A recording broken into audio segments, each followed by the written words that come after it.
মেহনতকে এইভাবে নাফরমানি করে আমাকে তুচ্ছ তাচ্ছিল্য করলি, আমার দিনকে অপমানিত করলি। আজ কেন বলবো, আজ কিভাবে বলবো আমি মাওলার কাছে? বল উম্মত।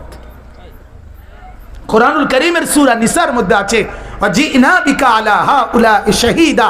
আল্লাহ নবীকে বলছে, বন্ধু হাসরের দিন আমি আপনার হাতে আপনার উম্মতের আমলনামা তুলে দেব।